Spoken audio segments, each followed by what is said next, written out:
England, 1805.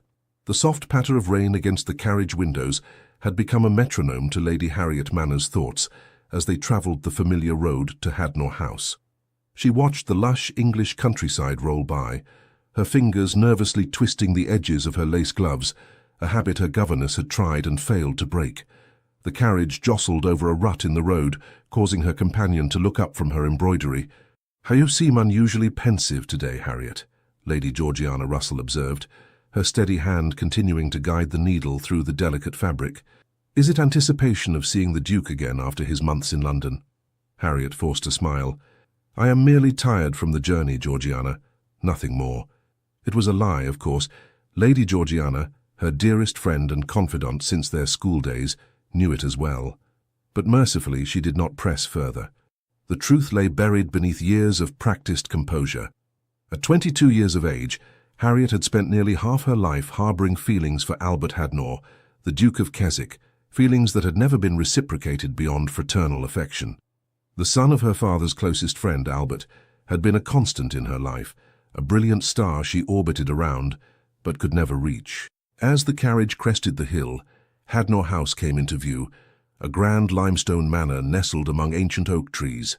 Its familiar silhouette against the clouded sky caused Harriet's heart to quicken, despite her determination to remain unaffected.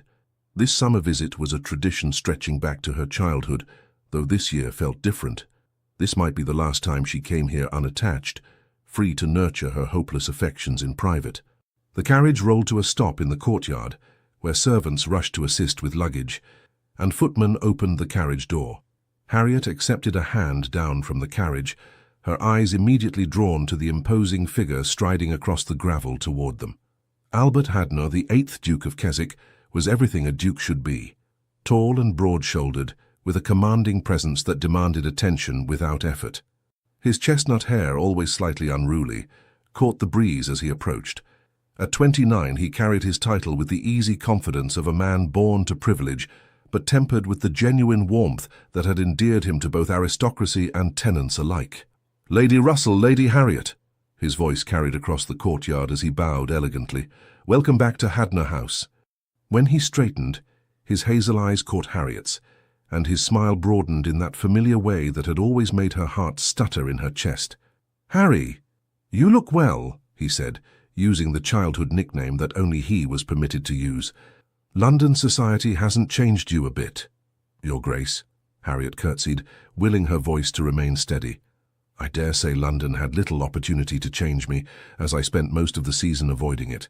Albert laughed, the sound achingly familiar. "Still hiding in corners at balls with your nose in a book, I presume?" "Not all of us find pleasure in idle gossip and dance cards," Harriet replied with a practiced lightness she didn't feel.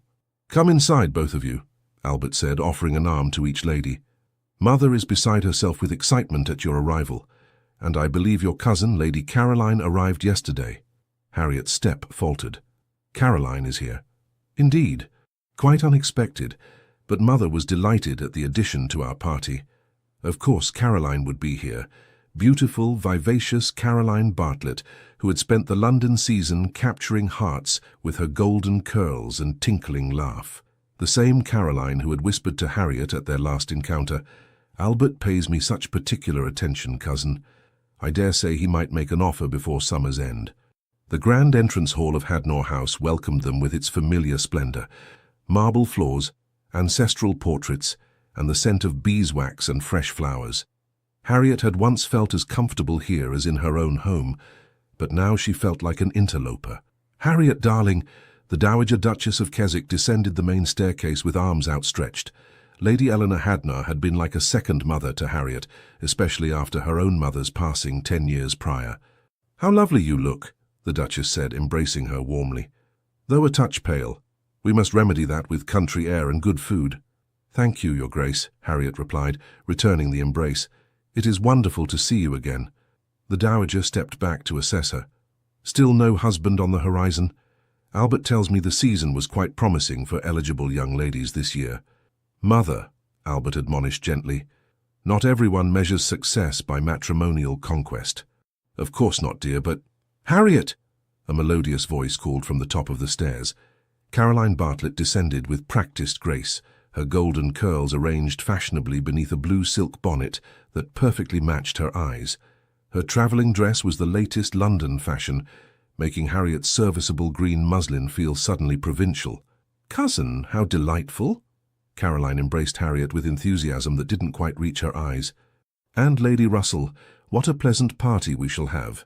"Lady Caroline," Albert bowed slightly, "I was just telling your cousin how fortunate we are to have your company this summer." Caroline's smile was dazzling as she gazed up at the Duke. "Your hospitality is unmatched, Your Grace. I was just telling your mother how Hadner House puts even Barlow Court to shame." Harriet didn't miss the approving glance the Dowager cast toward Caroline. It was the same assessing look matchmaking mothers had been giving eligible young ladies in Albert's presence for years. "You must all be exhausted from your journey," the Dowager said. "Stevens will show you to your rooms, and we shall meet for tea in an hour." As they ascended the staircase, Harriet felt Albert's gaze on her back, but she didn't turn. She could not bear to see if he was watching her or Caroline. Later that evening, after changing into a dinner gown of deep blue silk, one of her few concessions to fashion, Harriet made her way to the music room where guests often gathered before dinner. She paused outside the partially open door, hearing voices within. "She's grown into quite the bluestocking, hasn't she?" Caroline's voice carried clearly. "Who?" Albert's voice replied. "Why, my cousin Harriet, of course. Father says Lord Manners despairs of ever seeing her wed. Too opinionated, too serious, too unfeminine in her interests." "Harry has always had a sharp mind," Albert defended, though his tone was light, amused. "We've spent many an hour debating everything from politics to poetry." "How quaint," Caroline laughed. "Like a sister to you, I imagine.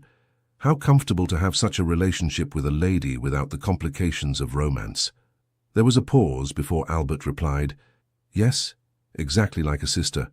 Each word struck Harriet like a physical blow. She had heard similar sentiments before, but never so plainly stated, never from his own lips. Tears threatened, but she blinked them back furiously. 8 years of hopeless love crystallized into something harder, colder in that moment. Taking a deep breath, she pushed open the door with a smile fixed firmly in place. "Good evening." Albert turned, his expression brightening. "Harry, we were just discussing the possibility of a picnic tomorrow if the weather holds." "How lovely," Harriet replied, her voice steady despite the ache in her chest. "Though I fear my father's letter mentioned he may need me to return to Manners Hall earlier than planned." "Surely not," Albert frowned. "You've only just arrived." Caroline glided to Albert's side, her hand resting lightly on his arm. "Perhaps we could persuade Lord Manners to extend Harriet's stay, Your Grace. You have such influence." "I wouldn't dream of imposing," Harriet said quickly. "Besides, Father mentioned some matter of business that requires attention." Albert's frown deepened.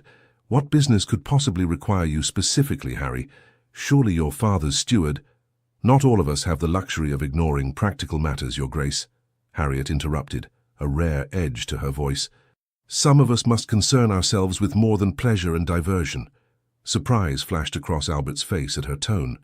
Before he could respond, the dinner bell rang, saving Harriet from further conversation. Throughout dinner, Harriet maintained her composure, laughing at appropriate moments and contributing to the conversation when required. But inside, something had shifted. The words, "like a sister," echoed with each beat of her heart. That night, as her lady's maid helped her prepare for bed, Harriet came to a decision. She would not spend another summer pining for a man who would never see her as more than a childhood friend. She would not torture herself watching Caroline or any other beauty capture his attention. She would free her heart from this prison of unrequited love, whatever it took. Little did she know that fate had plans of its own, plans that would soon turn her world upside down and force Albert to see her through entirely new eyes. The morning brought clear skies and the promise of summer warmth. Harriet rose early, her resolution from the previous night still firm in her mind. She dressed in a simple walking gown and slipped out of the house before most of the household had stirred, seeking solitude in the sprawling gardens of Hadner House. The rose garden had always been her favourite retreat. Lady Eleanor's pride and joy, it featured varieties from across England and beyond, arranged in concentric circles around a small stone fountain. Harriet settled on a bench, inhaling the sweet fragrance as she opened the letter she had received from her father just before departing for Hadner House. "My dearest daughter," I hope this letter finds you well. I write with news that may come as a surprise, but which I believe will secure your future happiness and prosperity. Lord Edmund Weatherby, Viscount Hollingsworth, has approached me with an offer for your hand in marriage. The Viscount is a gentleman of considerable fortune and impeccable lineage. At 35 he is established and respected throughout the North. While I would never force such a match upon you, I urge you to consider his offer with an open mind. The alliance would be advantageous to both families. Lord Weatherby intends to call upon us after your return from Hadner House. I ask only that you give him fair consideration. Your loving father, Lord William Manners. Harriet had read the letter a dozen times since receiving it, and each reading brought the same mixture of emotions: surprise, uncertainty, and a strange sense of possibility. Lord Weatherby was not unknown to her. They had been introduced at a dinner in London the previous autumn. He was serious, intelligent, and possessed a quiet dignity that had impressed her, though they had exchanged only brief pleasantries. Marriage had never been her primary ambition.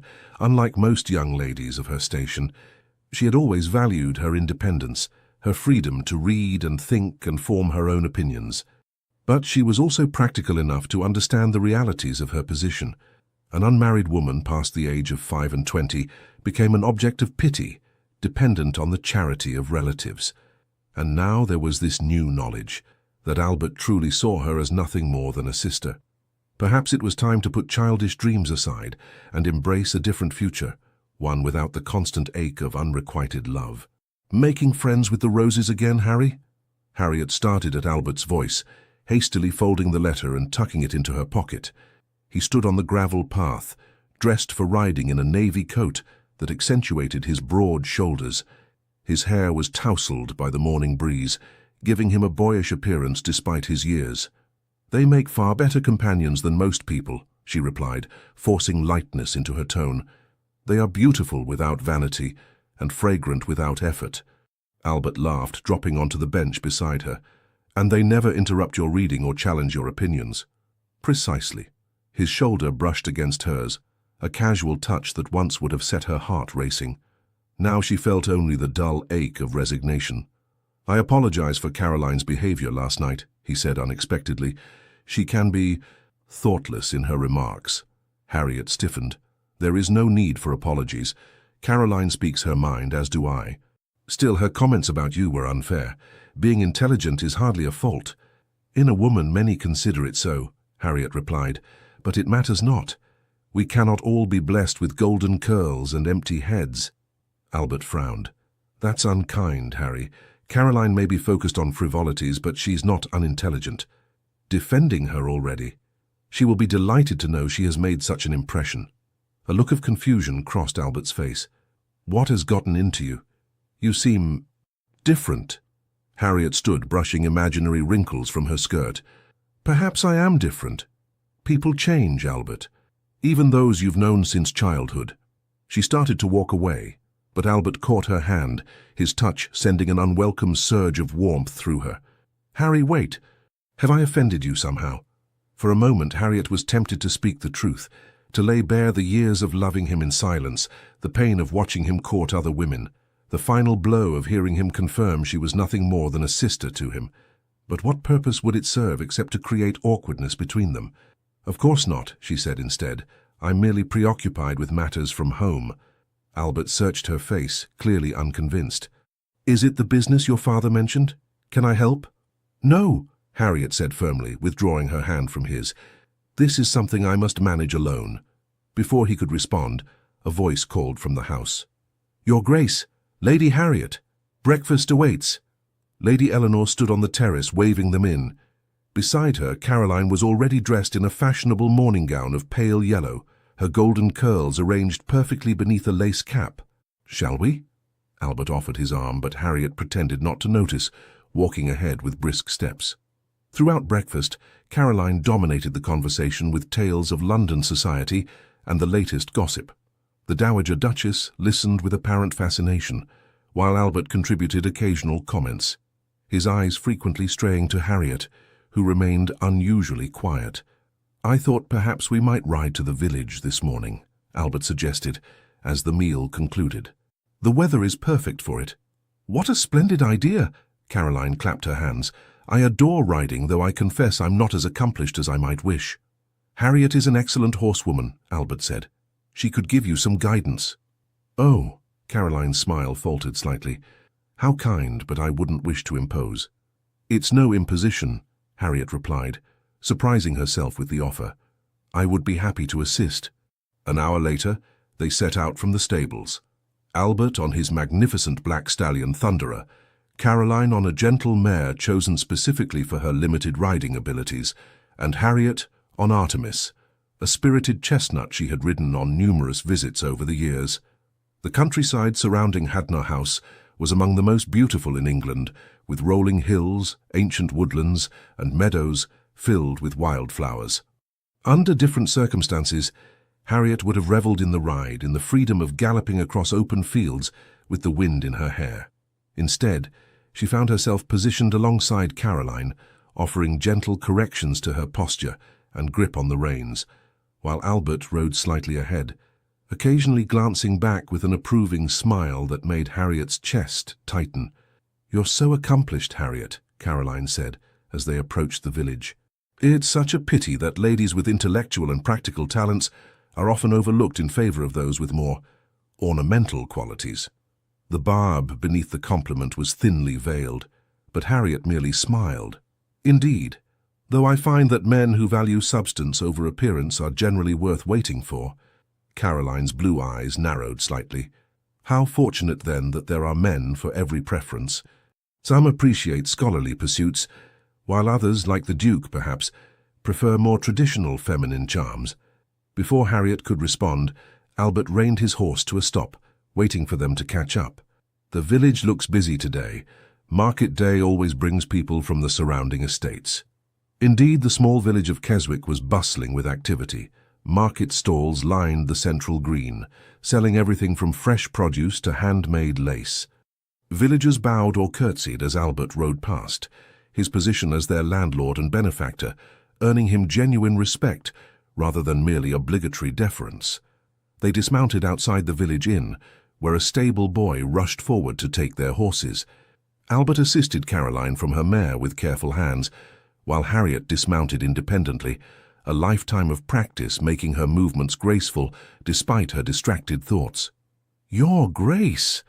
What an unexpected pleasure!"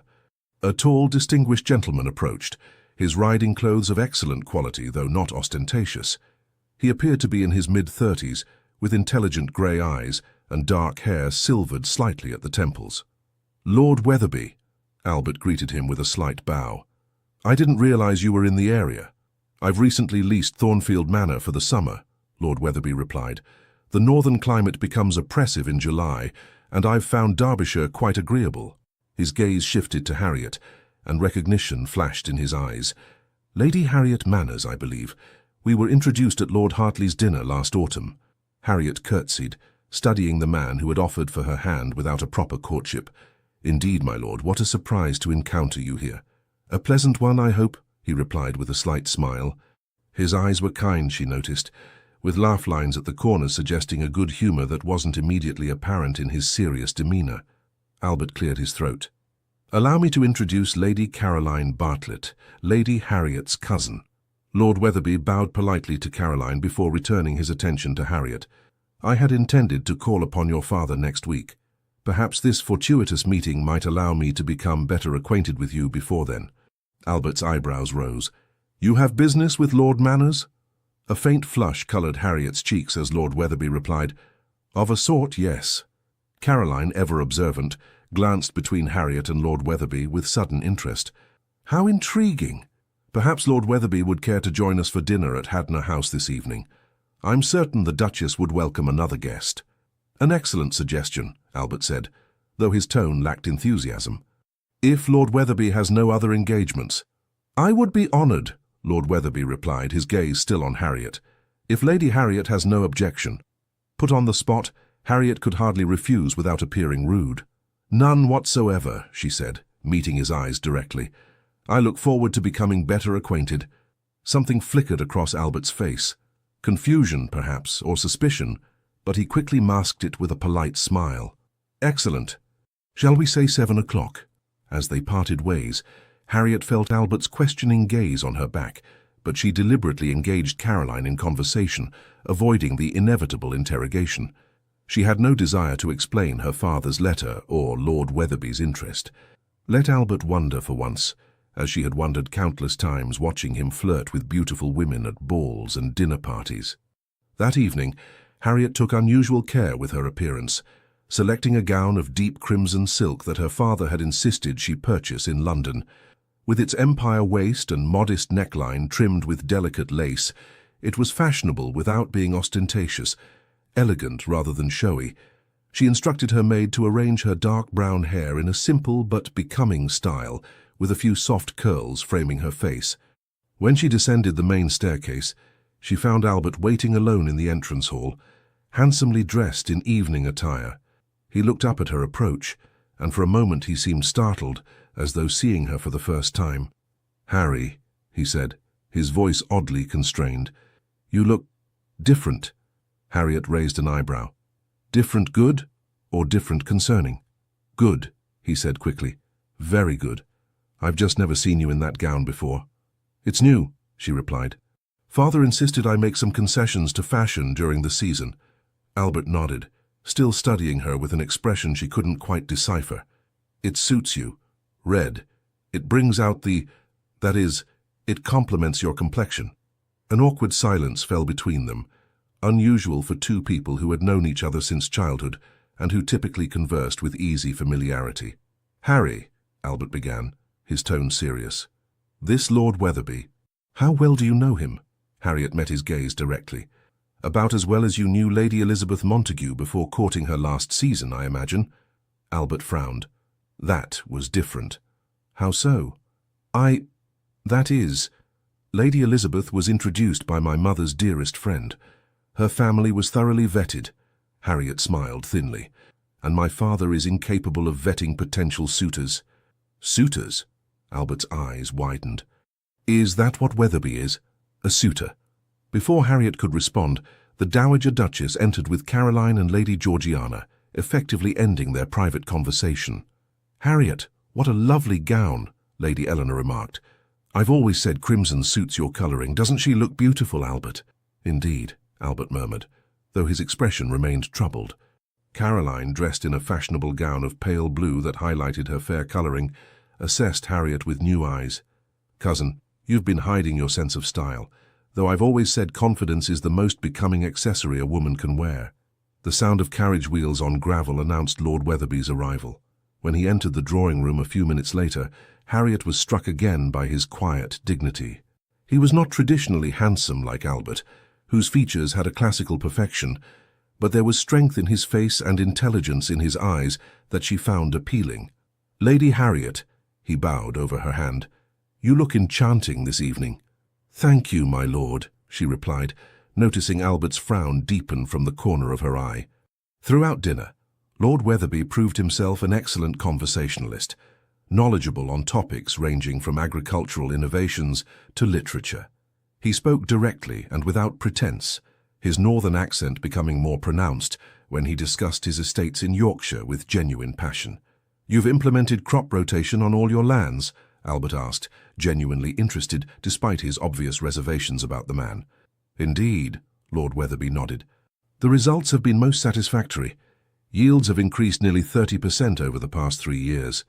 Lord Wetherby is considered something of an agricultural pioneer in Yorkshire," Harriet added. "Father spoke of your methods just last month, my lord." "Your father is too kind," Lord Wetherby replied. "I merely apply scientific principles to farming, as any sensible landowner should." "Not all landowners are sensible," the Dowager Duchess remarked with a pointed glance at her son. "Some prefer London society to the important work of managing their estates." Albert's jaw tightened, but he said nothing, taking a long sip of wine instead. Caroline, sensing tension, swiftly changed the subject. "Lord Wetherby, I understand you're a widower. How tragic to lose your wife so young." "Yes," he replied, a flicker of genuine grief crossing his features. "Anne passed 5 years ago. Childbirth fever. We had been married just 3 years." "How awful," Caroline murmured, though her tone suggested more curiosity than sympathy. "And the child?" My daughter, Elizabeth, thrives, he said, his expression softening.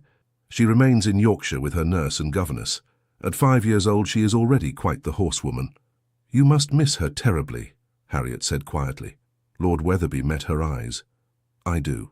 Which is why I do not intend to remain in Derbyshire beyond the summer. My primary residence will always be in Yorkshire, close to my daughter and my responsibilities. The comment was clearly directed at Harriet, an honest declaration of his circumstances and expectations.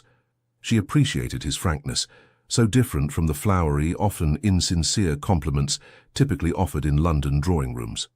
After dinner, when the gentlemen had rejoined the ladies in the drawing room, Lord Wetherby requested a few moments of private conversation with Harriet. With the dowagers smiling approval, they stepped onto the terrace, remaining within sight of the drawing-room windows, but beyond earshot. I hope you'll forgive my directness, Lady Harriet, he began, but our chance meeting today seemed providential. I had intended to approach your father formally before seeking an audience with you, but circumstances have allowed us to become acquainted without such formalities. You refer to your offer of marriage, Harriet said, equally direct. Lord Wetherby nodded, a glimmer of admiration in his eyes at her forthrightness. I do. I first noticed you at Lord Hartley's dinner, not for your beauty, though you are indeed beautiful, but for your intelligence and wit. You spoke passionately about educational reform for tenant farmers' children, a cause close to my own heart. Harriet remembered the conversation well. Most of the dinner guests had looked either bored or scandalized by her opinions, but one gentleman across the table had listened attentively. Since then I have made inquiries about your character and family, he continued. Everything I learned confirmed my initial impression, that you are a woman of substance and principle. When I learned from mutual acquaintances that you remained unmarried despite several seasons, I dared to hope you might consider an offer from a northern viscount with a young daughter and unfashionable interests in agriculture and education. His honesty was refreshing, and Harriet found herself genuinely touched by his proposal. Lord Wetherby, I am honoured by your regard, but we are virtual strangers. How can you be certain I would suit your life in Yorkshire? I cannot be certain, he admitted, no more than anyone can be certain of such things, but I believe in building a marriage on mutual respect and shared values rather than fleeting passion. The rest, I hope, would follow naturally. From the drawing room, Harriet could feel Albert's gaze boring into her back. A day ago, the knowledge that he was watching her with another man would have filled her with conflicting emotions. Now she felt only a quiet determination to move forward with her life. I cannot give you an answer tonight, she told Lord Wetherby, but I promise to consider your offer seriously before you call upon my father next week. Lord Wetherby bowed. That is all I ask. And may I say, Lady Harriet, that regardless of your decision, I have thoroughly enjoyed our conversation this evening. When they returned to the drawing room, Harriet felt a curious sense of peace. For the first time in years, she had glimpsed a future not defined by her feelings for Albert, a future with purpose and respect, if not romantic love. It was not what she had dreamed of as a girl, but perhaps it was what she needed as a woman. Albert, however, looked anything but peaceful. His posture was rigid, his conversation stilted as he watched Harriet and Lord Wetherby with increasingly obvious displeasure. When the evening finally concluded, and Lord Wetherby took his leave with a promise to ride with them the following day, Albert's composure finally broke. "Harry, a word," he said tersely, catching her arm as she prepared to ascend the stairs to her bedchamber. "It's late, Albert," she replied, deliberately using his given name rather than his title, a privilege of their long friendship. "Can it not wait until morning?" "No," he said firmly, guiding her to the small study off the main hall. Once inside, he closed the door and faced her, his expression troubled. "What game are you playing with Wetherby?" Harriet stiffened. "Game? I assure you, I'm playing no games." "Then what was that scene on the terrace? The private conversation? The lingering looks? You barely know the man." "I am becoming acquainted with him," Harriet replied coolly, "as one does when considering a gentleman's suit." Albert stared at her in disbelief. "Considering his... Surely you cannot be serious. Wetherby is nearly 15 years your senior, a northerner with provincial ideas, a widower with a child, all of which I am perfectly aware," Harriet interrupted, "and none of which I find objectionable." "But you don't love him." The words hung between them, charged with an emotion Albert himself didn't seem to understand. "How would you know whom I love, Albert?" Harriet asked quietly. "You've never bothered to ask." She moved toward the door, but he stepped into her path, his expression now genuinely concerned, rather than merely disapproving.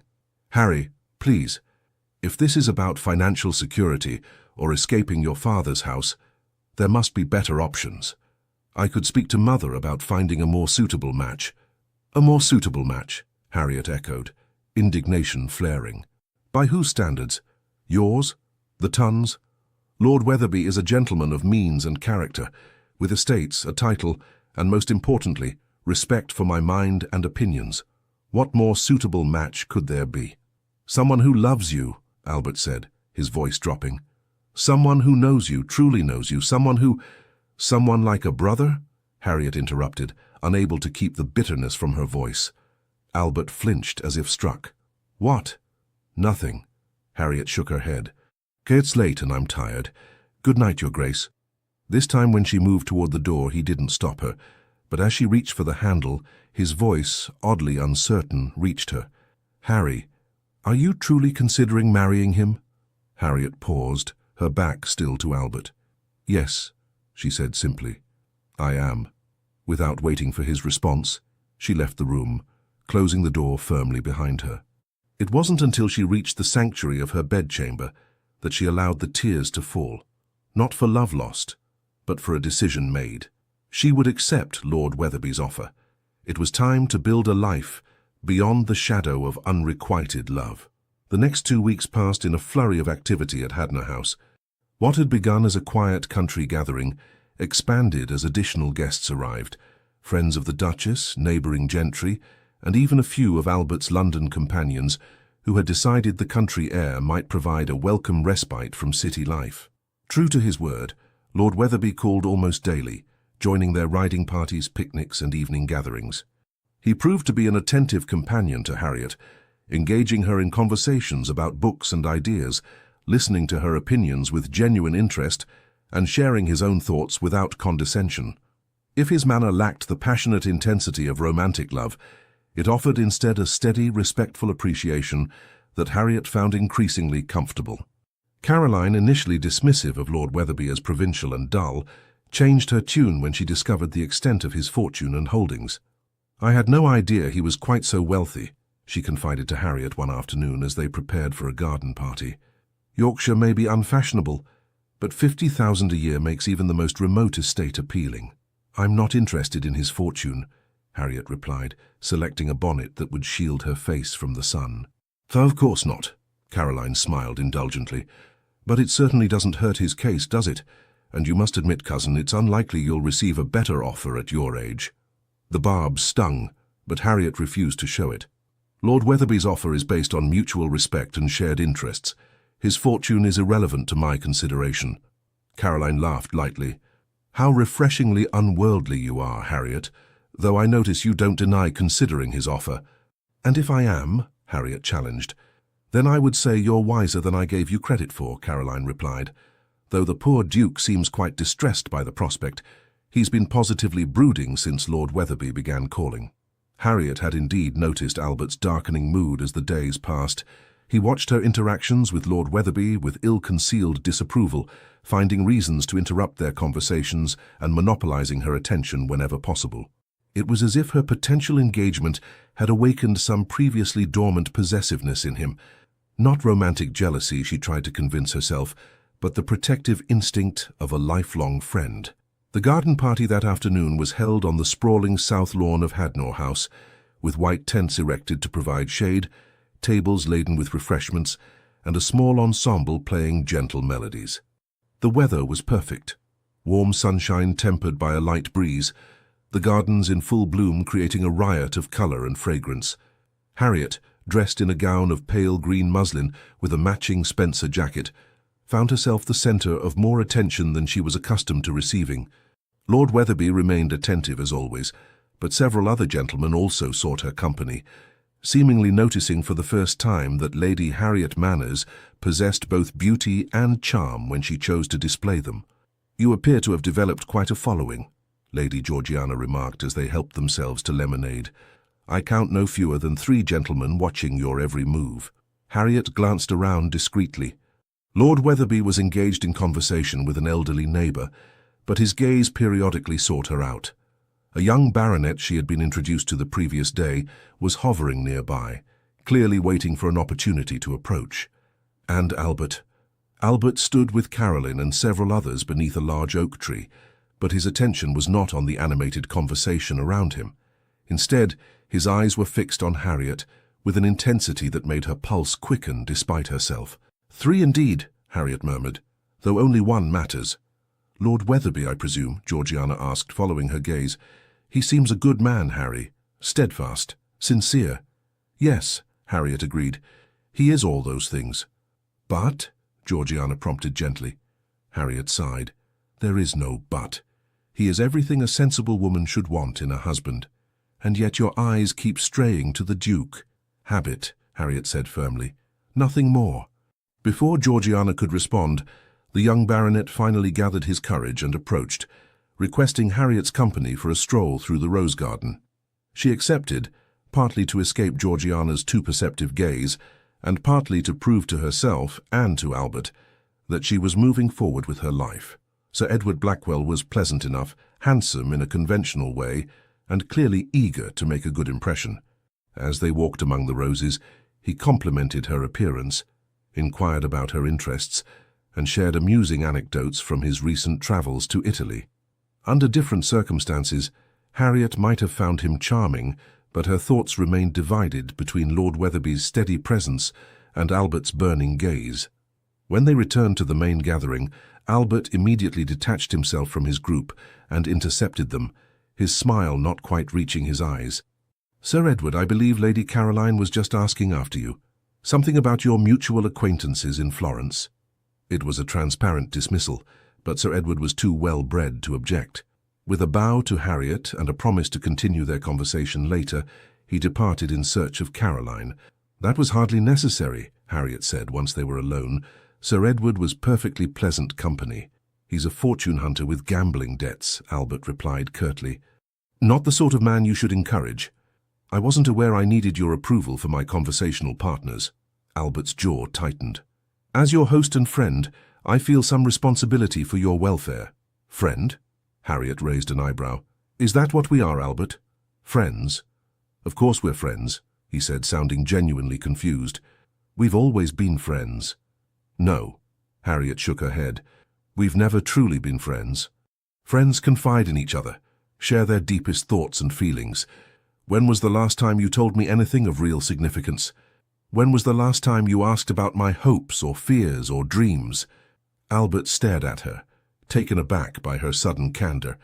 "Harry, what's gotten into you? Of course I care about your hopes and dreams." "Then why have you never asked about them?" she challenged. "Why, in all our years of acquaintance, have you never once wondered what I might want beyond the safe, comfortable role of your childhood companion?"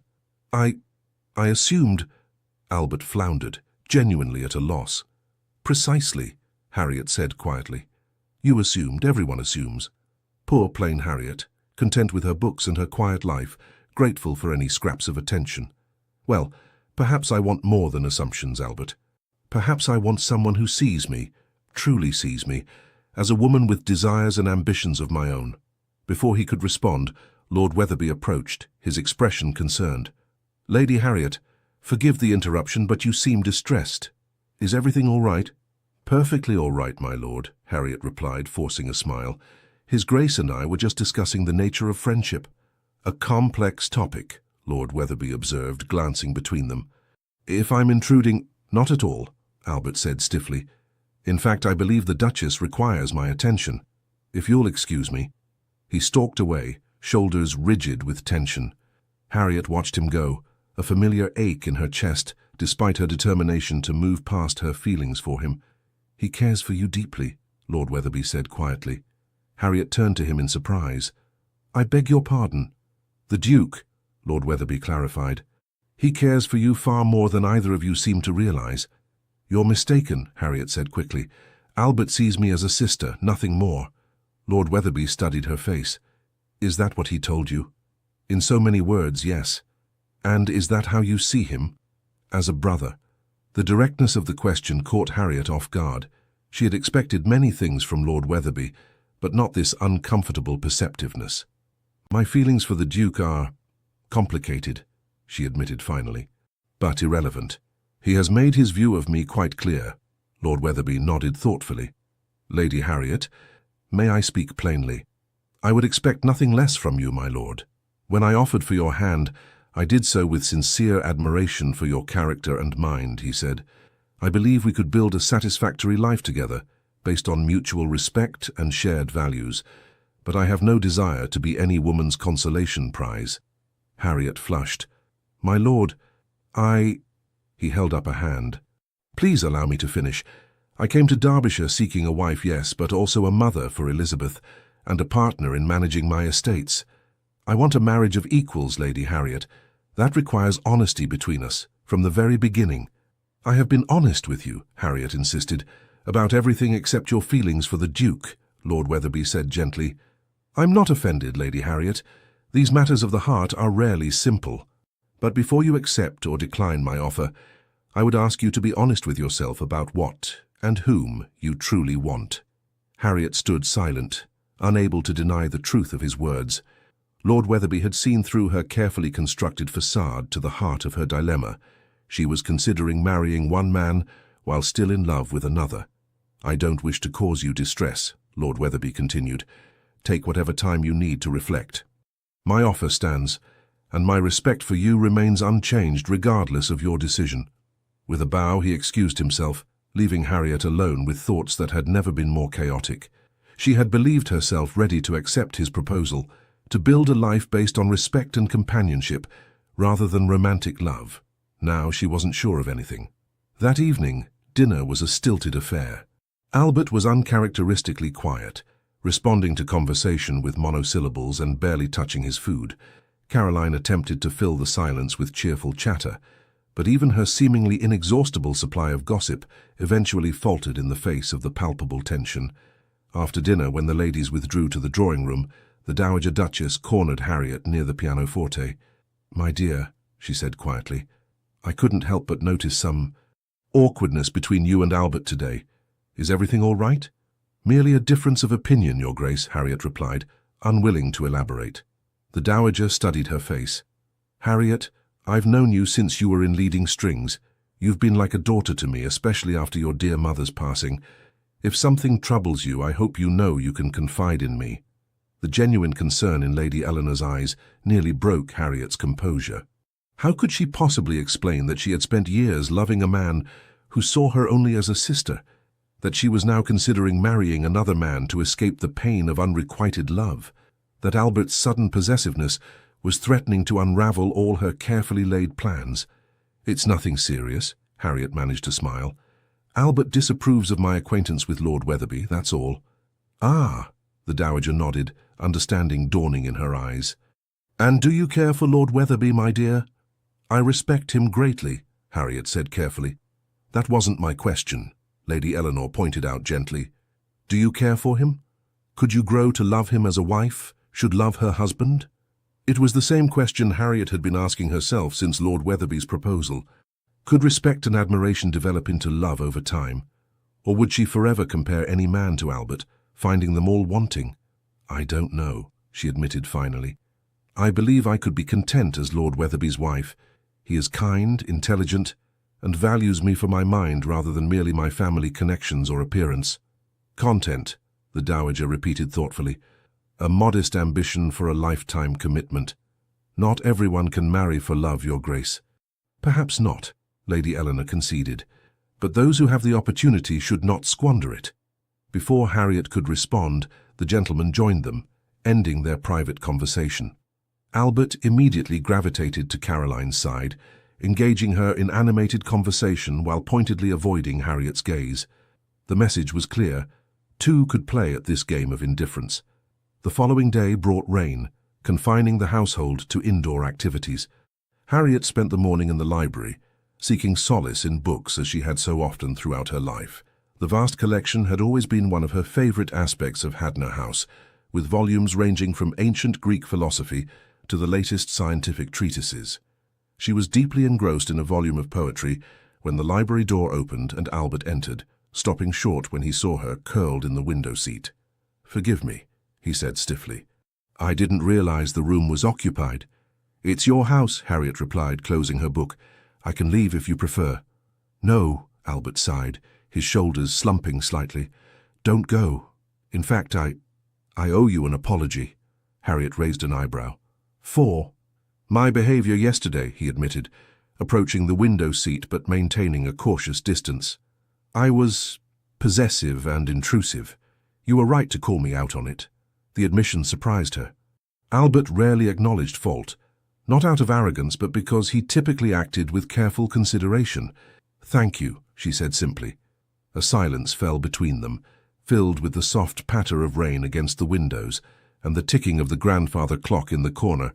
"Harry," Albert finally broke the silence, his voice uncharacteristically hesitant. "What did you mean yesterday? About us never truly being friends?" Harriet sighed, setting her book aside completely. "I meant that friendship requires equality, Albert. It requires seeing the other person for who they truly are, not who you want them to be or who you've always assumed them to be." "And I don't see you?" he asked, genuine confusion in his voice. "No," she said softly. "You never have." Albert moved closer, taking a seat on the opposite end of the window seat. "Then help me see, Harry. Tell me what I've missed all these years." It was an invitation she had longed for, yet now that it was offered, Harriet found herself hesitating. What good would it do to bare her soul now, when she had already decided to accept Lord Weatherby's proposal? Would it not be kinder to let Albert continue in blissful ignorance of her feelings? But Lord Weatherby's words echoed in her mind. "Before you accept or decline my offer, I would ask you to be honest with yourself about what, and whom, you truly want." "Do you remember when we were children?" she began slowly. "And you taught me to climb the old oak tree by the lake? I was terrified of heights, but you promised you wouldn't let me fall." Albert smiled slightly at the memory. "You made it all the way to the highest branch. Even though your hands were shaking so badly, I thought you might lose your grip." "I wasn't afraid of falling," Harriet admitted. "I was afraid of disappointing you. Even then, at 10 years old, your good opinion meant everything to me." Albert's smile faded, replaced by a thoughtful expression as he began to understand the direction of her confession. "As we grew older," she continued, "that desire to please you, to be worthy of your attention, only grew stronger. When other girls were practicing the pianoforte and embroidery to attract suitable husbands, I was reading philosophy and political treatises because those were the topics you found interesting." "I never asked you to change yourself for me," Albert said quietly. "No," Harriet acknowledged. "You never had to. I changed willingly, shaped myself to be the perfect companion for you, intelligent enough to engage in meaningful conversation, but never threatening. Present when you wanted company, invisible when you didn't. The perfect friend, the perfect sister." The last word hung between them, charged with all the hurt and disappointment she had carried for years. "Harry?" Albert began, but she shook her head, unwilling to be interrupted now that she had found the courage to speak. "I loved you," she said simply. "Not as a sister loves a brother, but as a woman loves a man. I have loved you since I was 16 years old, Albert. Through every season, through every flirtation and courtship you conducted with other women, through every casual touch and careless endearment that meant nothing to you and everything to me." Albert stared at her, shock evident in his features. "I never knew," he whispered. "Harry, I swear I never realized—" "Of course you didn't," Harriet said without bitterness. "Why would you? I was always just Harry, your childhood friend, the girl who could discuss politics and poetry, but wasn't really a woman in your eyes. Like a sister," you said. Those words broke something in me, Albert. "When did I say that?" he asked, his voice strained. "When did I ever call you a sister?" "To Carolyn in the music room the night I arrived," Harriet replied. "You didn't know I was listening, but I heard every word. She said I was like a sister to you, and you agreed." Understanding dawned in Albert's eyes. "That's why you've been different since then. Cold, distant. I decided it was time to stop living in a fantasy," Harriet said. "Time to accept that you would never see me as anything more than a comfortable fixture in your life. When Lord Weatherby proposed, it seemed like a chance to build a different kind of life. A life where I might be valued for who I am, not merely tolerated as an old family friend. Tolerated, Albert echoed, genuine hurt in his voice. Is that what you think, that I merely tolerate you? What else should I think? Harriet challenged. In all these years, have you ever given me reason to believe I mean more to you than any other family connection? Albert stood abruptly, pacing the length of the library with agitated steps. When he finally turned back to her, his expression was a complex mixture of emotions she couldn't fully interpret. You're wrong, he said firmly. So wrong that I hardly know where to begin correcting you. But perhaps it's best to start with this. I never agreed with Caroline, not in the way you think. I heard you, Harriet insisted. She said I was like a sister to you, and you said yes, exactly like a sister. Because I was uncomfortable, Albert exclaimed. Because the alternative was admitting that my feelings for you have never been brotherly, that they've been shifting and changing for years in ways that confused and alarmed me precisely because of our long history. Harriet stared at him, hardly daring to believe what she was hearing. What are you saying?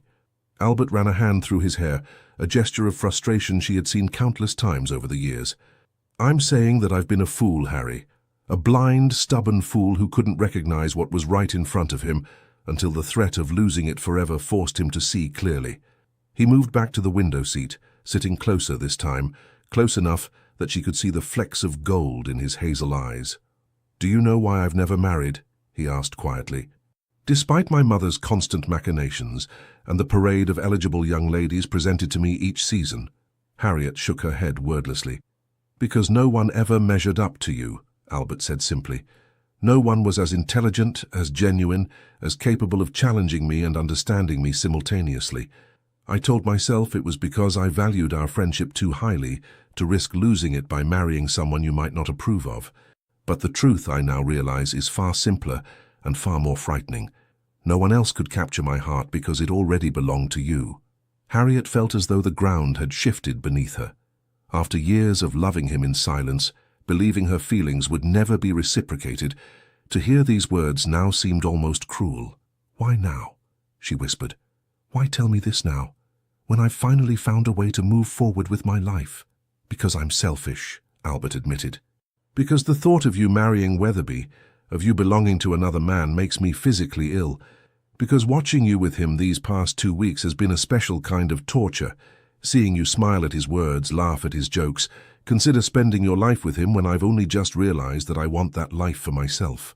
That's not fair, Albert, Harriet said, fighting to keep her voice steady. You can't ignore me for years and then suddenly claim possession when someone else shows interest.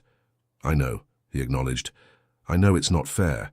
I have no right to ask anything of you, Harry. No right to expect you to forgive my blindness or reciprocate feelings I've only now found the courage to admit. But I would never forgive myself if I let you marry another man without telling you the truth. I love you. Not as a sister, not as a friend, but as the woman I want by my side for the rest of my life. The sincerity in his voice, the raw emotion in his eyes, was everything Harriet had ever dreamed of seeing. And yet, doubt lingered. Was this truly love, or merely the possessive reaction of a man accustomed to having her undivided attention? How can I believe you? She asked. How can I trust that this isn't simply jealousy speaking? That once Lord Weatherby is no longer a threat, you won't revert to seeing me as just your childhood friend? Albert considered her words carefully. I can't offer proof of my feelings, Harry. I can only tell you that they've been growing and changing for years, though I was too stubborn or too blind to recognize them for what they were. But I can promise you this, whether you choose Weatherby or me or neither of us, I will never again take your presence in my life for granted. I will never again fail to see you, truly see you, as the remarkable woman you are. He reached for her hand, hesitantly, giving her every opportunity to pull away.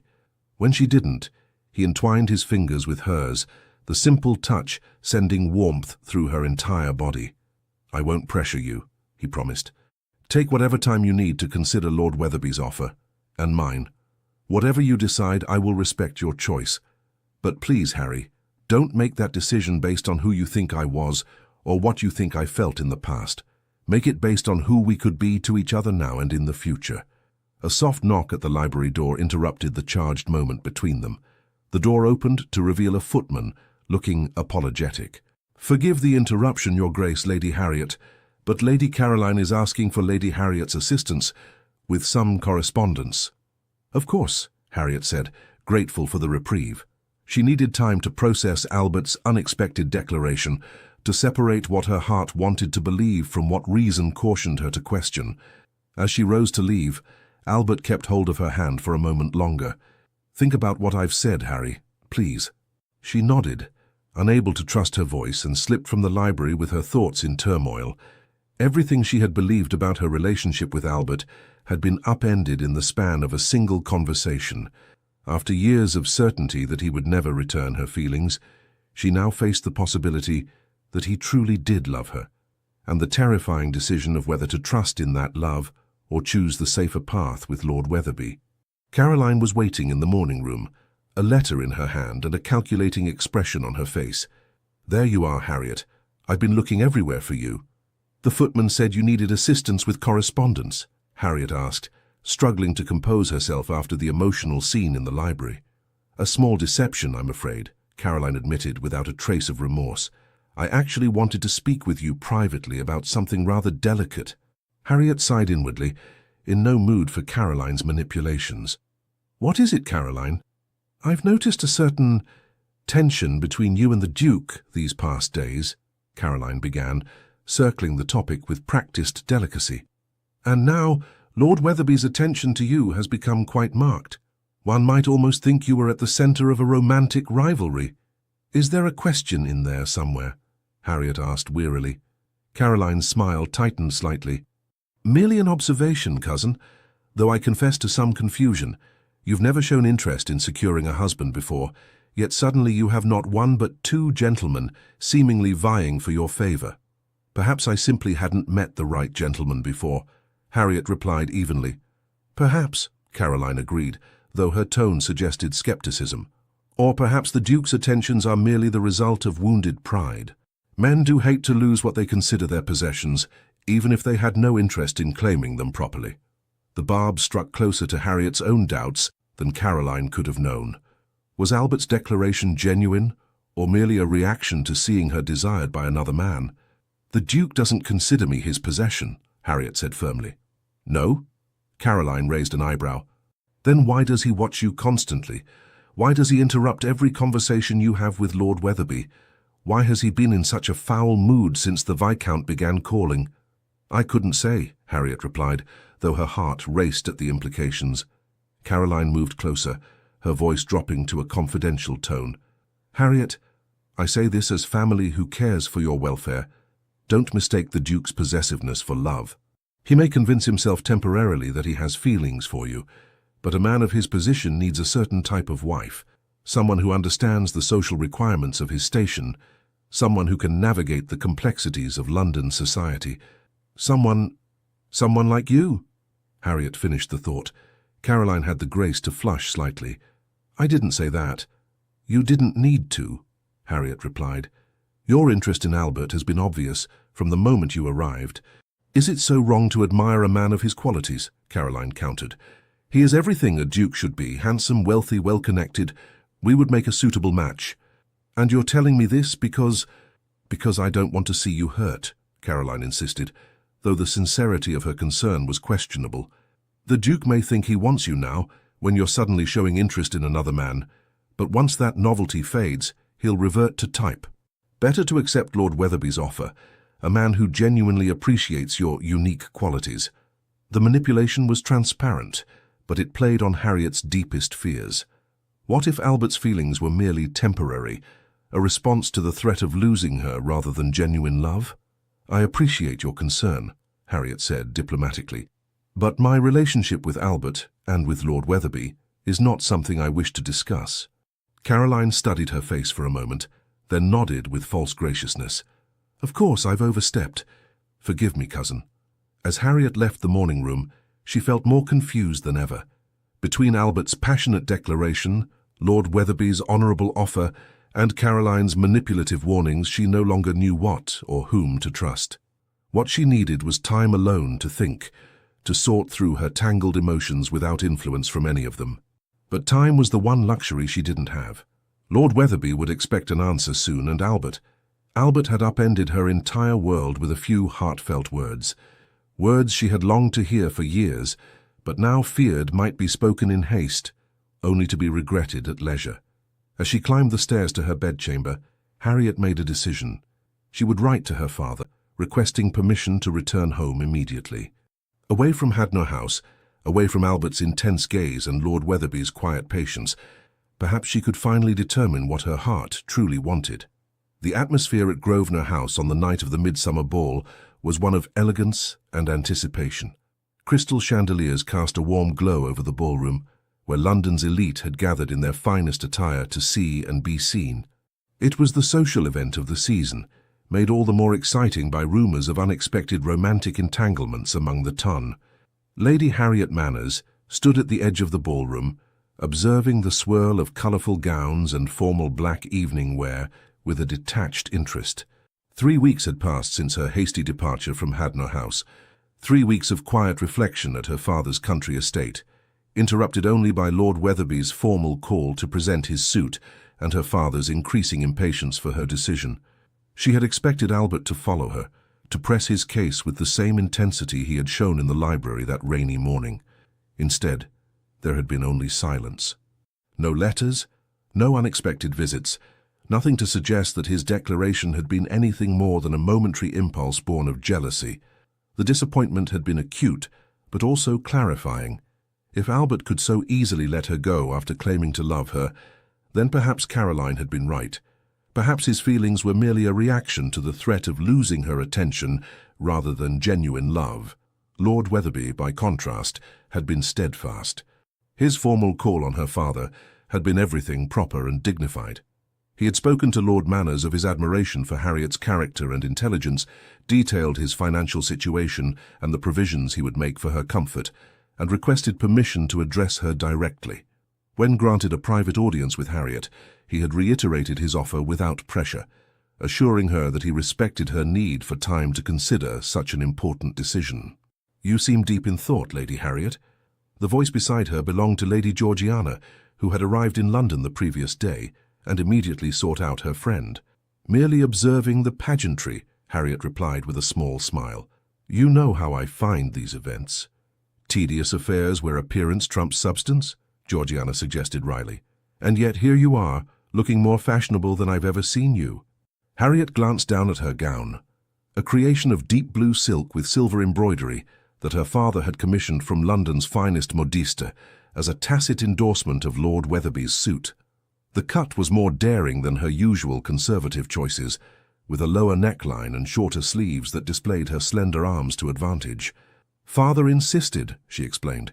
"He believes I should make more effort now that you're considering Lord Wetherby's proposal," Georgiana finished. "Have you reached a decision?" Harriet sighed. "I'm expected to give my answer tomorrow.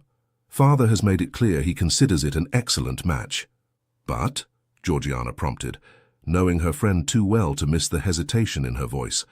"But I don't love him," Harriet admitted quietly. "I respect him immensely, and I believe we could build a satisfactory life together, but he's not Albert," Georgiana stated simply. Harriet's eyes widened in surprise. "How did you—" "My dear Harry, I've watched you pine for that man for years," Georgiana said gently. "Did you think I wouldn't notice? The question is, does he return your feelings?" "I thought perhaps he did," Harriet replied, the memory of Albert's passionate declaration still vivid in her mind. "He said as much at Hadno House, just before I left. But his actions, or rather his lack of action since then, suggest otherwise." "Men can be remarkably dense creatures," Georgiana observed. "Perhaps he's giving you space to consider your options without pressure. Or perhaps he regretted his words as soon as they were spoken," Harriet countered. "Either way, I cannot base my future on what might have been. Lord Wetherby offers security, respect, and kindness. That is more than many women find in marriage." "Security, respect, and kindness are excellent foundations," Georgiana agreed. "But love, Harry, true love is a gift too precious to discard if it's within your grasp." Before Harriet could respond, a murmur rippled through the ballroom, heads turning toward the entrance. Harriet followed the collective gaze and felt her heart stutter in her chest. Albert had arrived. He stood in the doorway, tall and imposing in formal evening attire, his chestnut hair slightly tousled as always, his hazel eyes scanning the room with purpose. He nodded acknowledgement to acquaintances, but continued his survey until his gaze locked with Harriet's across the crowded ballroom. For a moment, the cacophony of music and conversation seemed to fade, leaving only the visual connection between them. Then Albert began moving through the crowd with determined strides, ignoring those who attempted to engage him in conversation. "Well," Georgiana murmured, "I believe your Duke has made his decision, whatever yours might be." "He's not my Duke," Harriet whispered, though her racing pulse suggested otherwise. Within moments, Albert stood before them, bowing formally. "Lady Georgiana, Lady Harriet." "Your Grace," they curtsied in unison. "Lady Georgiana, might I impose upon you to excuse us?" Albert asked, his tone polite but brooking no argument. "I have a matter of some urgency to discuss with Lady Harriet." Georgiana smiled knowingly. "Of course, Your Grace. I believe Lady Hartley was just looking for me." She squeezed Harriet's hand reassuringly before disappearing into the crowd. "You left without saying goodbye," Albert said without preamble once they were relatively alone. "I left a note," Harriet countered. "Family matters require my immediate return home," Albert quoted from memory. "Hardly an adequate explanation after our conversation." "What would you have had me say?" Harriet asked, struggling to maintain her composure. "That I needed time away from you to think clearly. That I was afraid your declaration was merely a reaction to Lord Weatherby's interest rather than genuine feeling." "I would have preferred the truth," Albert replied. "However uncomfortable." "The truth," Harriet repeated softly. "The truth is that I've loved you for years, Albert. Years of watching you court other women, years of being your trusted friend, while dying inside each time you treated me as a sister rather than a woman. Then suddenly, the moment another man shows interest, you claim to have feelings for me. How was I to trust that?" Albert's expression softened. "You're right to doubt me. I gave you no reason to believe my feelings were genuine or lasting. Which is why I didn't follow you immediately, why I've given you these weeks to consider Lord Weatherby's offer without interference." "How magnanimous!" Harriet couldn't keep the bitterness from her voice. "Not magnanimous," Albert corrected. "Terrified. Terrified that in my selfishness and blindness I'd missed my chance with the one woman who has always seen me clearly, who has challenged me and supported me in equal measure. Terrified that you might choose a good man who recognized your worth, long before I had the sense to acknowledge my own feelings." The vulnerability in his voice caught Harriet off guard. Albert had always projected confidence, even arrogance at times. To hear him admit fear, to see uncertainty in his eyes, was so unexpected that she found herself momentarily speechless. "Why are you here tonight?" she finally asked. "Because I couldn't stay away any longer," he admitted. "Because tomorrow you give Lord Weatherby your answer, and I had to see you one last time before you made your decision." Harriet's eyes widened. "How did you know about tomorrow?" "Weatherby told me himself," Albert said. "We met at Brooks's 3 days ago. He was surprisingly forthright about his intentions regarding you." "You spoke with Lord Weatherby about me?" Harriet was genuinely shocked now. "What possible reason could you have had for such a conversation?" A muscle ticked in Albert's jaw. "I needed to understand what kind of man was offering for you, whether he truly appreciated your worth or merely saw a convenient match with a respectable family." "And did he pass your examination?" Harriet asked, not sure whether to be amused or outraged by Albert's presumption. "With distinction," Albert admitted grudgingly. "He spoke of you with genuine admiration and respect. He understands your intelligence, your principles, your spirit. He would, I believe, make you a good husband." The admission clearly cost him, but the honesty of it touched something in Harriet's heart. "Then why are you here?" she asked again, more gently this time. "Because a good husband isn't the same as the right husband," Albert said quietly. "Because I believe, I hope, that despite my many failings, I could make you happier than Weatherby ever could." Before Harriet could respond, the orchestra struck up a waltz. Albert held out his hand, a question in his eyes. "Dance with me? One last time, if your choice is already made, or perhaps the first time with new understanding between us." She placed her hand in his, allowing him to lead her onto the dance floor. As his arm circled her waist and they began to move in perfect synchronization, Harriet was acutely aware of the eyes upon them, curious glances from matrons, speculative whispers behind fans, Caroline's barely concealed fury from the opposite side of the ballroom. "People are watching," she murmured. "Let them," Albert replied, his gaze never leaving her face. "I want everyone to see us together. I want the entire town to know that the Duke of Keswick is utterly captivated by Lady Harriet Manners." The boldness of the statement, the public acknowledgement of his regard, sent a thrill through her. This was not the cautious, private Albert she had known. This was a man making a declaration to all of society. "What changed?" she asked as they turned gracefully around the floor. "Between Hadner House and now?" "Nothing changed," Albert said. "I merely found the courage to acknowledge what has been true for years, that you are the most important person in my life, that the thought of losing you to another man is unbearable, that I love you not as a friend or sister, but as the woman I want beside me for the rest of my days." The words were everything Harriet had longed to hear, yet still she hesitated. "How can I trust this isn't merely the fear of losing a comfortable relationship? That once I'm securely yours, you won't revert to seeing me as just your childhood friend?" "Because I never saw you as just my childhood friend," Albert said with quiet intensity. "I saw you as essential, as the person who understood me better than anyone, who challenged me to be better, who never treated me differently because of my title or wealth. I was too blind or too cowardly to recognize those feelings as love, but they were always there, Harry." The music swelled around them, but Harriet barely heard it, too focused on the sincerity in Albert's eyes, the warmth of his hand against her waist, the rightness of being in his arms. "When did you know?" she asked. "When did you realize your feelings went beyond friendship?" "There wasn't a single moment of revelation," Albert admitted. "Rather, a series of realizations. I found myself comparing every woman I met to you and finding them all wanting. I noticed how my mood lifted whenever you entered a room, how I sought your opinion on every matter of importance, how I felt most myself in your company." He guided her through a turn, his movements sure and graceful. "But if I'm honest, I think I began to understand my true feelings years ago, at your first season. You wore a gown of pale green silk, and every eligible bachelor in London was vying for your attention. I was consumed with jealousy, but told myself it was merely protective instinct for an old friend." "I remember that night," Harriet said softly. "You hardly spoke to me, and when you did, it was to criticize my dancing partners. Because I couldn't bear to see you smiling at them," Albert acknowledged ruefully. "I was an idiot, Harry. A blind, selfish idiot who nearly lost the most precious thing in his life because he was too afraid to examine his own heart."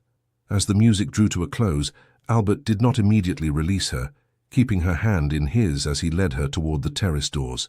"Walk with me? It's too crowded in here for the conversation we need to have." Harriet nodded, following him onto the moonlit terrace, where a few other couples sought momentary respite from the heat and noise of the ballroom. Albert guided her to a secluded corner, partially screened by potted orange trees, offering a modicum of privacy while remaining within sight of the ballroom, preserving her reputation. "I won't pressure you," Albert said once they were relatively alone. "If you've already decided to accept Weatherby, I will respect your choice however much it pains me. But before you give him your answer, I ask only that you consider what I'm offering instead." "And what exactly are you offering, Albert?" Harriet asked, needing absolute clarity after years of misunderstanding. "Everything," he said simply. "My heart, my name, my life. I'm asking you to be my wife, Harry. To be the Duchess of Keswick, yes, but more importantly, to be my partner in all things. The one who challenges me when I'm wrong, supports me when I'm right, and loves me despite my many flaws." Harriet's breath caught in her throat. Despite his earlier declarations, she hadn't fully expected a proposal. Not here, not now, not with such direct simplicity. "This isn't like you," she observed. "Grand public gestures, emotional declarations. You've always been more reserved, more private." "Because I've never had something this important to fight for," Albert replied. "I nearly lost you through my own blindness and complacency. I won't make that mistake again." He took her hands in his gaze intense and unwavering. "I love you, Harriet Manners. I have loved you for years, though I was too stubborn to recognize it. And if you'll have me, I will spend the rest of my life ensuring you never doubt that love again." The sincerity in his voice, the vulnerability in his eyes, broke through the last of Harriet's defenses. This was not the casual, assured Albert she had known for years, but a man laying his heart bare, risking rejection and humiliation for the chance to win her love. What of society's expectations, she asked one final test. A duke typically marries for advantage, political connections, wealth, strategic alliances. Hang society's expectations, Albert said firmly. I have wealth enough for both of us. What I need is a wife with a sharp mind and a kind heart. Someone who sees the man beneath the title and holds him accountable. I need you, Harry. I've always needed you. It was, at last, enough. The doubt that had plagued her since his first declaration at Hadnor House dissolved, replaced by certainty. Whatever complications might lie ahead, whatever challenges they might face as Duke and Duchess, they would face them together, as equal partners, bound by love rather than mere duty or convenience. Yes, she said simply. Albert blinked, as if not quite comprehending. Yes? A smile blossomed on Harriet's face, radiant with joy long suppressed. Yes, I will marry you, Albert Hadnor. Though heavens help you, I'm told I'm quite opinionated and decidedly unfeminine in my interests. Albert laughed, the sound rich with relief and happiness. Thank goodness for that. I would be lost with a conventional duchess. Without warning, he drew her into his arms and kissed her. A kiss that began with gentle reverence but quickly deepened into something more passionate, as years of unspoken longing found expression at last. Harriet responded with equal fervor, her hands clutching his lapels, her heart soaring with the knowledge that this was real, that Albert truly loved her as she had always loved him. When they finally parted, breathless and flushed, Albert rested his forehead against hers. I should have done that years ago, he murmured. Yes, you should have, Harriet agreed with a smile. But perhaps we needed the time apart to truly appreciate what we mean to each other. Speaking of which, Albert said, suddenly sobering, there's still the matter of Lord Wetherby. He deserves an answer, and I won't have him humiliated publicly. Harriet nodded, touched by Albert's consideration for a man who had, after all, been his rival. I'll write to him tonight, explaining my decision. He's a good man, Albert. He deserves honesty and respect. He is, Albert agreed, which is why I'm certain he'll understand.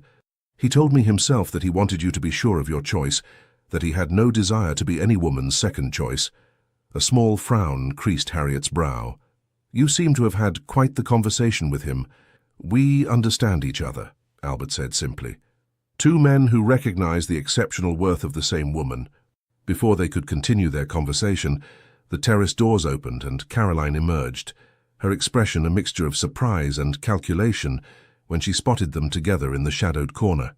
"Cousin, Your Grace," she called, approaching with measured steps. "How fortunate to find you both. Lord Wetherby has just arrived and is asking after you, Harriet." Albert tensed beside her, but Harriet placed a calming hand on his arm. "Thank you, Caroline. Please tell Lord Wetherby I'll speak with him shortly." Caroline's gaze flicked to their joined hands, and her smile tightened imperceptibly. "Of course, though he seemed quite eager for your company. Something about an important matter to discuss before tomorrow." "I'm sure it can wait a few more minutes," Albert said evenly. "Lady Harriet and I have matters of our own to conclude." Understanding dawned in Caroline's eyes. Understanding and a flash of genuine dismay quickly masked by social politeness. "I see. Well, I wouldn't dream of interrupting. I'll inform Lord Wetherby that you're otherwise engaged." As she turned to leave, Harriet called after her, "Caroline?" The blonde paused, glancing back with a carefully neutral expression. "Thank you," Harriet said sincerely, "for helping me see what I truly wanted, even if that wasn't your intention." A complicated emotion flickered across Caroline's face. Disappointment, resignation, and perhaps a grudging respect. With a slight nod, she returned to the ballroom, leaving Albert and Harriet alone once more. "That was generous of you," Albert observed. "She did try to manipulate both of us." "She did," Harriet agreed. "But in doing so, she forced me to examine my own heart more honestly than I might have otherwise. Sometimes our adversaries give us gifts without intending to." Albert shook his head in wonder. "This is why I love you, Harry. You see the best in people, even those who don't deserve it." "Not always," Harriet admitted. "But I'm learning. Now, shall we go speak with Lord Wetherby? I'd rather explain my decision to him directly than have him hear it as gossip." Albert nodded, offering his arm with formal courtesy that was belied by the warmth in his eyes. "Together, then." As they returned to the ballroom, Harriet felt a profound sense of rightness settle over her. The path ahead would not be without challenges. There would be raised eyebrows at their match, adjustments as she stepped into the role of Duchess, the inevitable complications of merging two lives long lived separately. But with Albert beside her, those challenges seemed surmountable, even welcome, as part of the journey they would share. Lord Weatherby stood near the refreshment table, his expression brightening when he saw Harriet approach. The smile faltered slightly as he noted Albert beside her, their posture and expressions clearly indicating a significant shift in their relationship. "Lady Harriet," he bowed. "Your Grace." "Lord Weatherby," Harriet curtsied. "I believe we need to speak privately, if you would be so kind as to accompany me to the card room. It's likely to be less crowded at this hour." Albert released her arm with a reassuring squeeze, understanding that this conversation was hers alone to conduct. "I'll await you by the main entrance," he said softly, before nodding respectfully to Lord Weatherby and withdrawing. The card room was indeed nearly deserted, with just two elderly gentlemen engaged in a game of whist in the far corner. Harriet led Lord Weatherby to a quiet alcove near the window, gathering her courage to deliver news that would disappoint a man she genuinely respected. "I believe I can anticipate what you're about to say," Lord Weatherby said gently before she could speak. "Your feelings for the Duke were evident even at Hadnor House, though you seemed determined to ignore them at the time." Harriet flushed slightly. "Was I so transparent?" "Only to someone looking closely," he assured her. "And I was looking closely, as a man considering a life partnership tends to do. The way your eyes followed him, the tension between you, it spoke of deeper feelings than mere friendship." "I never meant to mislead you," Harriet said earnestly. "When you made your offer, I genuinely believed a marriage based on mutual respect and shared values might be possible, even without romantic love." "And it might have been," Lord Weatherby acknowledged, "had your heart truly been free. But it never was it?" Harriet shook her head, unable to deny the truth. "No, though I tried to convince myself otherwise." "Then I'm glad you didn't accept my offer under false pretenses," he said with quiet dignity. "A marriage should be built on honesty above all else. I wish you and the Duke every happiness, Lady Harriet. He's a fortunate man to have won your heart." "And some woman will be fortunate to win yours," Harriet replied sincerely. "You deserve nothing less than complete love and devotion, my lord." Lord Weatherby smiled, a touch of sadness in his eyes, but no bitterness. "Perhaps. For now, I return to Yorkshire and my daughter, content in the knowledge that I conducted myself honourably in this matter, if unsuccessfully."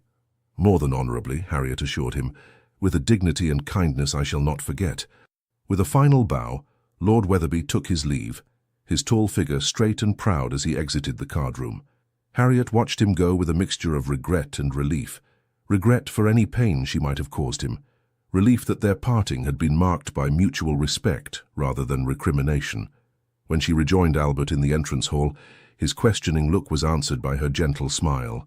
"It's done," she said simply. "He understood, as you said he would."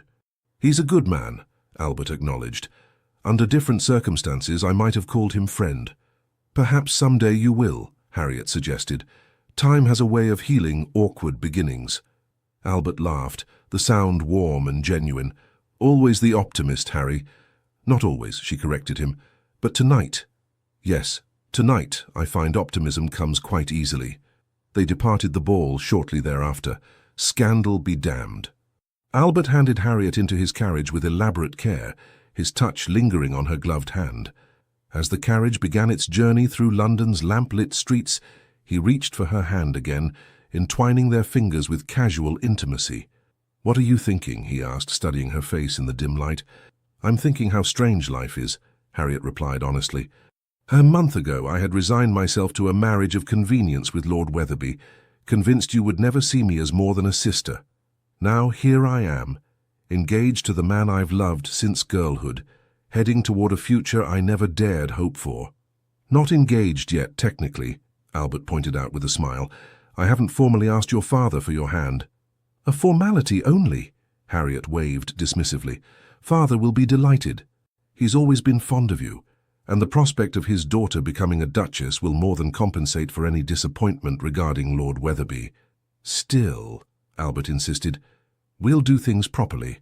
I'll call on your father tomorrow, make my intentions clear, ensure all the appropriate settlements are arranged." "So dutiful," Harriet teased. "I'm surprised you didn't insist on speaking to him before declaring yourself to me." Albert's expression turned serious. "Because this isn't about duty, Harry. This is about love. My love for you, which exists independently of titles or expectations or proprieties. I wanted you to know that I was choosing you, Harriet Manners, not merely fulfilling an obligation to my lineage or position." The sincerity in his voice touched her deeply. This was the Albert she had always known existed beneath the formal ducal exterior, passionate, sincere, capable of great depth of feeling when he allowed himself to express it. "I love you," she said simply, the words feeling both new and familiar on her tongue. Not the Duke of Keswick, but Albert Hadner, the boy who taught me to climb trees, the young man who debated philosophy with me for hours, the man who finally saw me clearly after all these years. Albert raised their joined hands to his lips, pressing a kiss to her knuckles with reverent tenderness. "And I love you, Harry. Always have, even when I was too blind to recognize it. Always will until my last breath." As the carriage continued its journey through the sleeping city, Harriet leaned against Albert's shoulder, content in the knowledge that their story, a story of friendship transformed into love, of blindness giving way to sight, of patience finally rewarded, was only just beginning. And somewhere in Yorkshire, Lord Wetherby was returning to his daughter, disappointed but not broken, still open to the possibility of finding love again. Caroline was adjusting her expectations and setting her sights on new prospects, her practical nature already calculating alternative paths to advantage. The Dowager Duchess was likely planning a wedding of unprecedented splendor, delighted that her son had finally chosen a bride, and one she had always considered a daughter of her heart. All paths had led to this moment, this quiet intimacy in a carriage rolling through London's darkened streets, where two people who had known each other their entire lives were discovering each other anew, not as childhood friends or casual acquaintances, but as partners equals lovers. The Duke had said, "You're like a sister," until he saw her with another man and couldn't breathe. But in truth, he had never seen her as merely a sister. He had seen her as essential, as vital to his existence as heir, as the other half of himself he hadn't known was missing, until the threat of losing her forever forced him to acknowledge the depth of his feelings. And Harriet, who had loved him silently for years, found that love freely given was infinitely sweeter than love painfully withheld. The journey had been long and often painful, but as Albert's arm tightened around her shoulders and his lips brushed her temple in a gesture of tender possession, she knew with absolute certainty that every moment of waiting, every tear shed in private, had been worth it for this. The joy of being truly seen, truly known, truly loved by the one person whose opinion had always mattered most. It was not the ending she had expected when she arrived at Hadner House 3 weeks earlier. It was something far better. Not an ending at all, but a beginning. The beginning of a life shared, a love declared, and a future faced together, hand in hand, heart to heart. The end. Dear listener, there is a quiet magic in the evening hours when the world softens.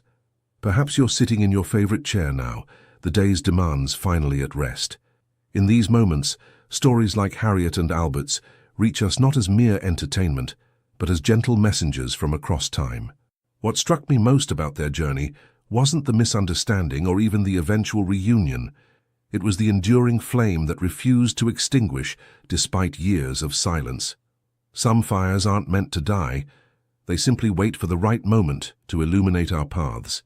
You who have journeyed through decades understand something that youth cannot. Genuine connection transcends time. The heart doesn't wear out like knees or eyesight. Its capacity for tenderness and wonder remains evergreen, sometimes growing stronger with each passing season. Society tries to convince us that certain chapters close permanently after a certain age, that passion, discovery, and revelation belong exclusively to youth. What magnificent nonsense! The most profound awakenings often arrive precisely when we have the wisdom to truly appreciate them. Think of the gardens you've tended throughout your life. Relationships nurtured, dreams planted, lessons harvested. Some seeds take decades to fully bloom. Some relationships reveal their deepest treasures only after the patina of years has polished them to their true luster. You've lived long enough to recognize the circular nature of existence, how endings often cradle new beginnings in their arms, how what seems lost sometimes isn't lost at all, but merely waiting in the wings for its perfect moment of return. The connections that matter most, whether with others or with forgotten parts of yourself, have a remarkable way of finding their way back to you, often more beautiful for the journey they've taken. Like Harriet, you may discover that what you thought was forever beyond reach was merely gathering strength for its return. Like Albert, you may yet see with fresh eyes what has been patiently waiting for your recognition. Rest peacefully in the knowledge that time is not a thief, but a revealer of treasures. Let your dreams be gentle, your sleep restorative, and your awakening tomorrow filled with the quiet certainty that grace still awaits you, around unexpected corners, in chance encounters, or perhaps in rediscovering something wonderful you thought was lost. You are held in the embrace of a universe that knows no deadlines for joy, no expiration dates for wonder. With all our gratitude, the Legends of the Fall team. Thank you so much for staying with us until the very end. We sincerely hope that Harriet and Albert's journey has touched your heart as deeply as it touched ours. If this story moved you in any way, we kindly invite you to support our channel. Please like the video, leave a comment to share your thoughts, subscribe so you never miss a new tale, and share it with someone who loves timeless stories of love and redemption. Your continued support inspires us to keep creating heartfelt stories filled with love, second chances, and breathtaking emotional twists. At the end of this video, you'll find a suggestion for another story from our channel. Click and continue the journey with us. Thank you for being here. The Legends of the Fall team.